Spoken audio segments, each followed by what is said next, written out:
Bonsoir, bonsoir à toutes, bonsoir à tous. Je vous retrouve avec plaisir pour évoquer ce soir avec vous les énergies du mois d'avril, énergie astrale du mois d'avril.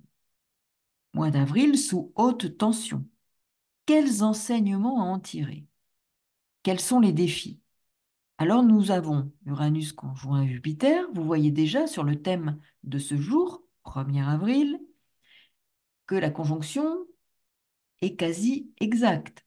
3 degrés d'orbe. Elle sera exacte le 21 avril. Pluton, en Verseau, est sous la maîtrise d'Uranus. Saturne, Neptune et Mars sont en Poisson. Mars restera tout le mois d'avril dans ce signe du Poisson.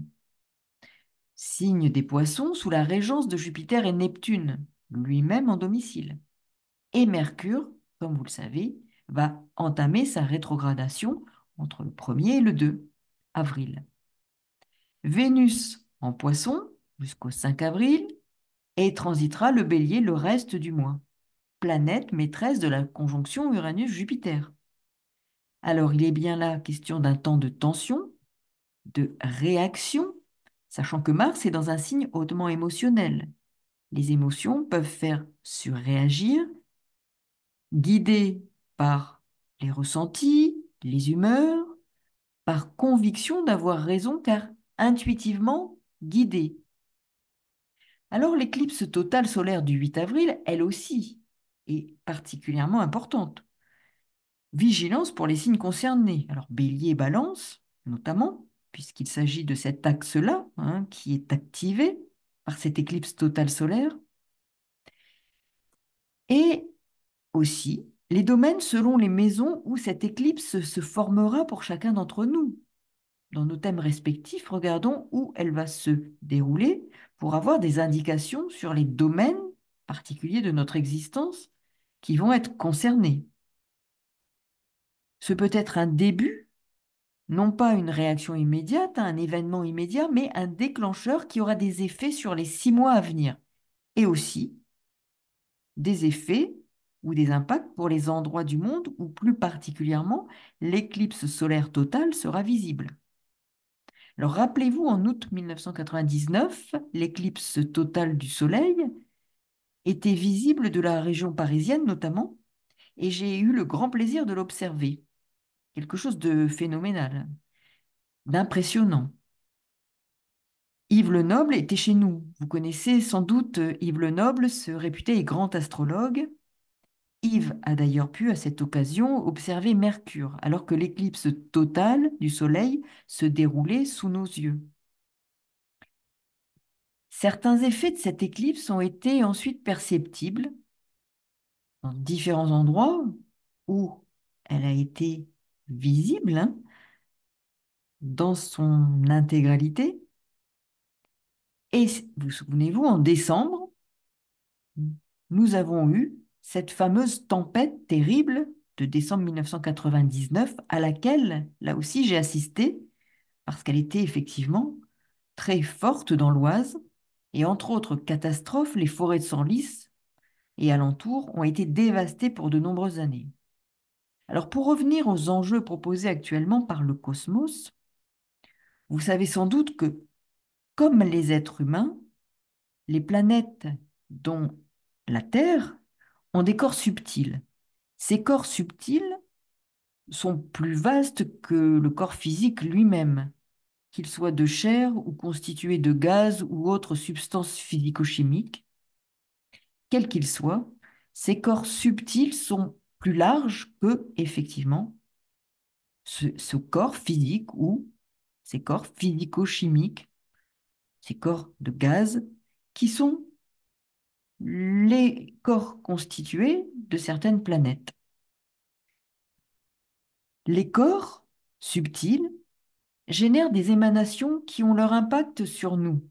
Nos propres corps subtils existent, s'étendent au-delà de notre corps physique et ont des réalités de couleurs, de formes, d'aspects qui sont l'expression de ce que nous vivons à l'intérieur. Ces émanations, comme celles donc des humains que nous sommes, pour ce qui concerne les planètes, sont variables, changeantes, selon ce qui se passe pour chacun de ces corps célestes, comme pour nous.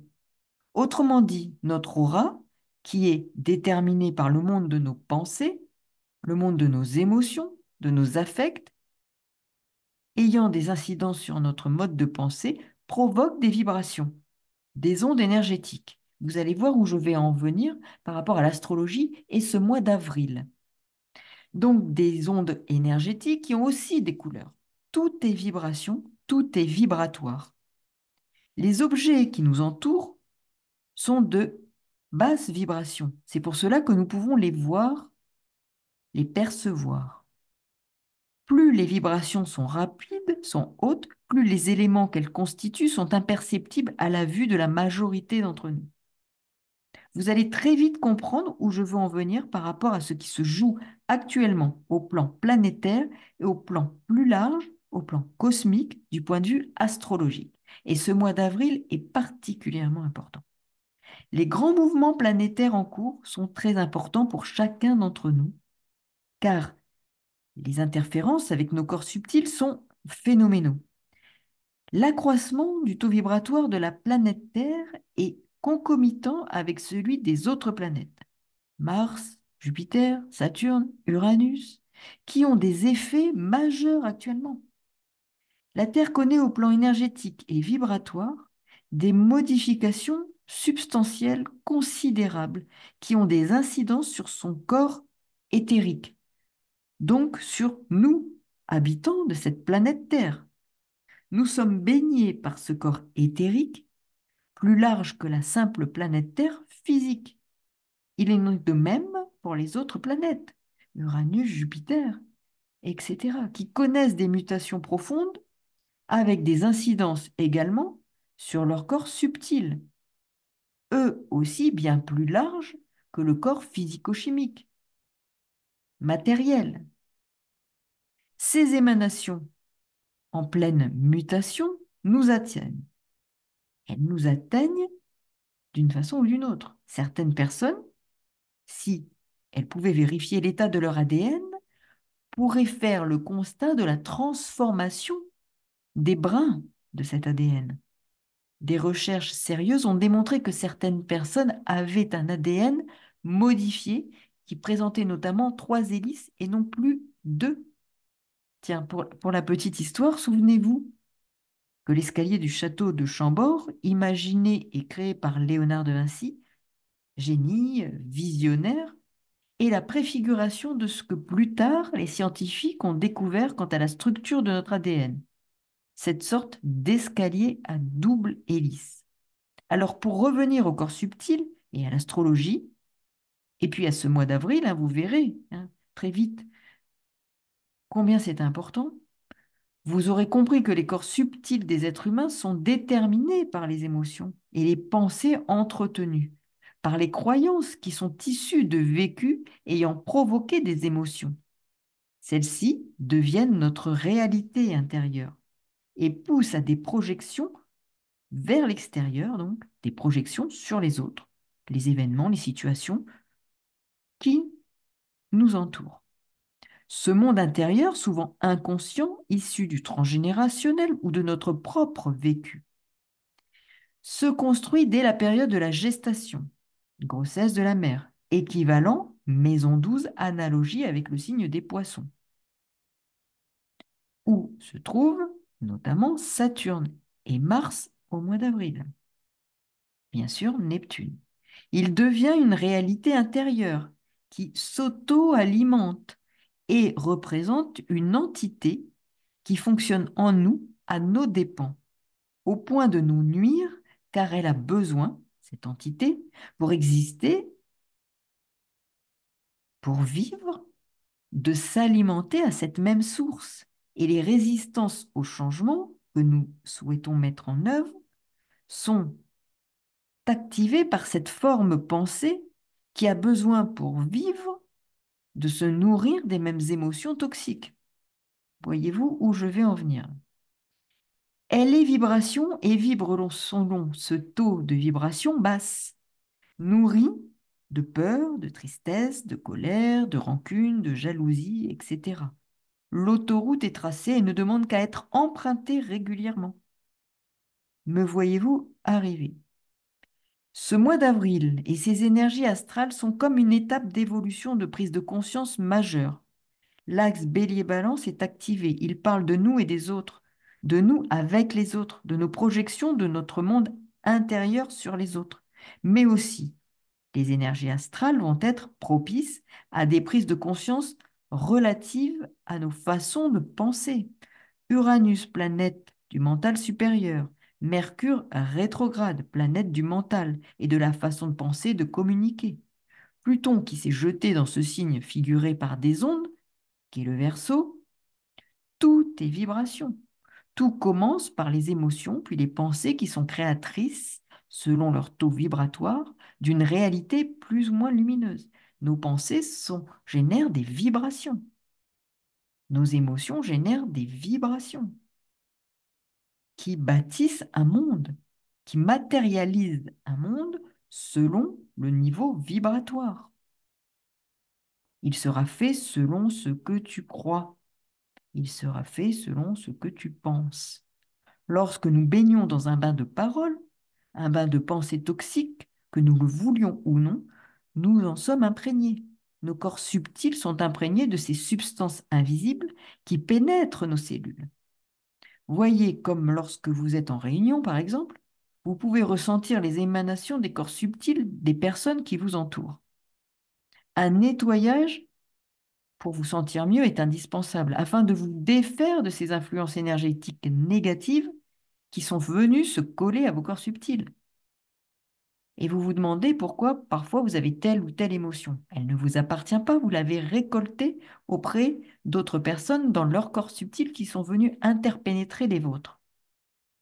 Alors il y a les peurs, les émotions négatives que les uns ou les autres colportent avec eux et viennent se frotter à vos propres corps subtils. Si vous êtes informé et conscient de cela, vous savez que vous allez à l'issue devoir procéder à un nettoyage et devoir penser aussi en amont à vous protéger en entrant dans la salle de réunion. Bon, mais que nous disent les astres à ce propos en ce mois d'avril?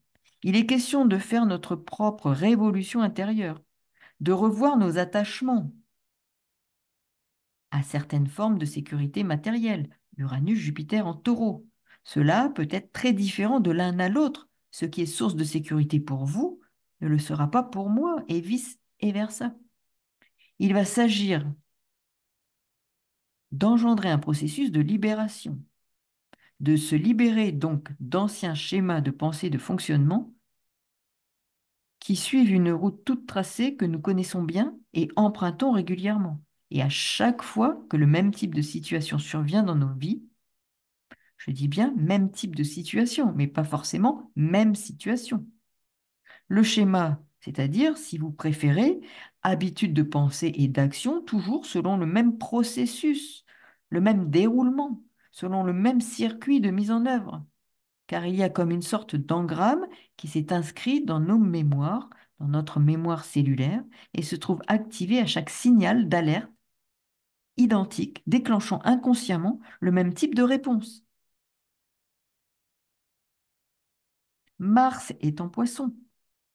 Il évoque aussi les schémas d'action anciens révolus, en fin de gestation d'un mode d'action. Fin de gestation d'un mode d'action à venir, nouveau lorsque Mars entrera en Bélier. C'est la fin qui prépare un commencement. Il est donc question de nous détacher, d'engager ce processus de détachement et d'autonomisation progressive, avec notamment l'axe Taureau-Scorpion activé par la conjonction Jupiter-Uranus exacte le 21 avril.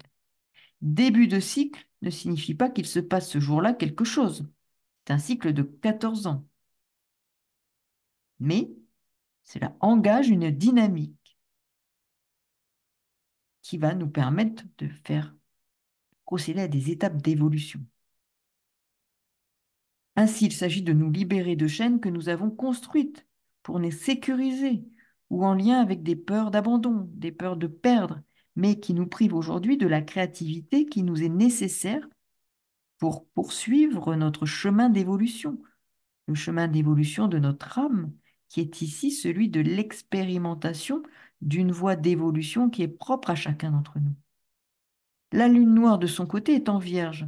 En le même temps en Vierge, et selon la maison qu'elle occupe dans votre thème, vous allez pouvoir identifier le travail qui est indispensable en matière de lâcher prise, afin de comprendre ce que fait l'objet de contrôle dans vos vies, pour garantir ce qui fait l'objet de contrôle dans vos vies, pour garantir, sécuriser, se protéger de je ne sais quel danger illusoire. Il peut y avoir le réveil d'une très forte culpabilité à fonctionner, à vouloir fonctionner différemment. Le signe des poissons est en face. Comme vous savez, la notion d'axe est fondamentale en astrologie. La lune noire en Vierge, c'est comme une sorte de trou noir. Et elle est tapée par les énergies du signe des poissons, par l'énergie de soumission du signe au premier carré aussi, le Sagittaire, et d'affirmation au dernier carré en Gémeaux. Cette croix est importante dans la compréhension du mécanisme de la lune noire. Sortir des modes de pensée, nous avons cet axe-là, Sagittaire Gémeaux, la planète maîtresse de la Vierge, Mercure, rétrograde, nous sommes bien dans la question propre à la pensée. Sortir des modes de pensée, des carcans pour aller affirmer sa liberté de pensée et de mouvement sur tous les plans. Le signe des poissons et Saturne qui y transite nous demandent d'en finir avec croyances et lourdeurs issues de mémoires et d'habitudes qui touchent à leur fin. Ces peurs, ces schémas anciens qui bloquent notre énergie vitale et ont des incidences néfastes sur notre santé globale. Axe Vierge-Poisson. Mais la culpabilité peut être à la clé. Clé formée par l'astéroïde Chiron en bélier et nous demander d'être dépassés, transcendés, afin d'affirmer qui nous sommes. Il s'agit d'augmenter notre taux vibratoire pour suivre et épouser le mouvement d'accroissement de celui de la planète Terre. C'est un grand chambardement qui se produit. Les ancrages, les sécurités sont bousculés afin de nous permettre de déverrouiller ce qui a besoin de l'être. Notre émancipation, la liberté de notre âme est à ce prix. Notre âme est un cadeau que nous devons préserver, protéger, soigner. Cet axe Poisson Vierge nous propose de considérer les choses sous un autre angle, d'en finir avec le passé qui ne doit être qu'une étape de gestation et un tremplin au renouveau possible avec le signe du Bélier. Et Uranus, Jupiter en Taureau, nous libère d'entraves afin de spiritualiser la matière. Les verrous posés par nos croyances toxiques, nos peurs ou celles que l'on s'est appropriées, diffusées par toutes sortes de moyens afin de nous soumettre à un diktat appauvrissant pour notre âme, ces verrous doivent sauter. Dans cet axe taureau-scorpion, c'est le chaos dont naît la lumière. C'est le détachement, le renoncement pour vibrer selon une autonomie nouvelle. Nos vibrations trop basses nourrissent, je le répète, des entités qui sont des ondes de forme créées par nos pensées, nos émotions négatives et toxiques, entités du bas astral qui ont besoin de cette nourriture de basse extraction. Uranus et le Verseau nous démontrent combien tout est vibratoire, mouvant et changeant. C'est une forme de libération par une pensée nouvelle qui, parce que c'est l'inconnu, nous présente d'autres propositions de vie inattendues. J'insiste sur la notion d'inattendu et de surprise. Vos corps subtils, en suivant cette proposition, cette opportunité de renouveau, en seront modifiés, d'où potentiellement des réactions de votre environnement qui ne comprendra pas ce qui se passe, en sera déstabilisé. C'est aussi cela, Jupiter, Uranus en Taureau, la déstabilisation pour établir de nouvelles bases sur des valeurs rénovées dans tous les domaines de notre existence. Toutes les prospections pour tenter de se préparer ne sont que des projections de nos peurs afin de nous sécuriser. Il est véritablement nécessaire de lâcher prise pour laisser advenir le nouveau et non pas l'ancien déguisé. Se préparer, c'est accepter de vider la coupe, de vider le vase trop plein, de vider nos armoires intérieures pour laisser la place. C'est nourrir le calme, la paix avec soi-même, la réconciliation en soi, entre nos divergences intérieures.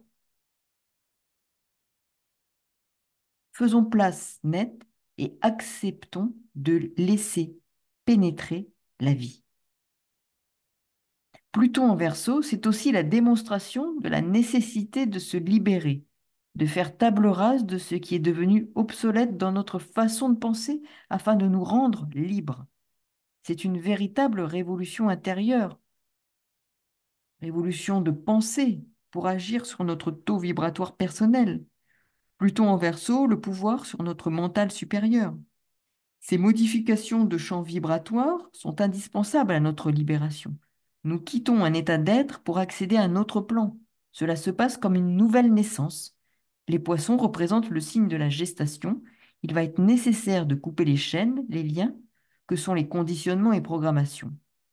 Je le répète, d'abord identifier, rompre. N'oublions pas que Mars et Saturne nous demandent de rompre, ici en poisson, avec ces schémas anciens de fonctionnement, ces conditionnements. Uranus est un libérateur, il est un révolutionnaire qui casse les conditionnements et les codes devenus insupportables. Les codes, les codes, c'est aussi une analogie avec le Soleil. Le Soleil aura fait son entrée en Taureau au moment du 21 avril, date de la conjonction Uranus-Jupiter. Pour évoluer, pour aller de l'avant dans ce processus d'évolution dans lequel nous avons accepté de nous engager en nous incarnant. Cette libération est incontournable. Mais il faut se rappeler que lorsque vous allez vouloir rompre les amarres, couper avec les schémas de fonctionnement révolus et conditionnements sclérosants, il y aura des incidences dans votre vie quotidienne, relationnelle, vie professionnelle, etc. Et ceux qui n'auront pas pris conscience que les temps ne sont plus les mêmes n'auront donc pas forcément entrepris ce travail de prise de conscience. Ils vont a priori vouloir vous garder sous leur joug, leur domination, pour s'assurer leur propre sécurité, et par peur du chaos, du changement insécurisant. Axe Taureau-Scorpion. Ils voudront conserver ce dont ils ont l'habitude, selon des mémoires de fonctionnement établies et sécurisantes, et ainsi encore et toujours asseoir leur pouvoir. Mercure rétrograde vous propose d'être prudent et réfléchi. Alors je vous souhaite un bon mois d'avril et si vous souhaitez une consultation, l'adresse mail contact est sous la vidéo. À bientôt pour de nouvelles aventures astrales. Bonne nuit. Au revoir.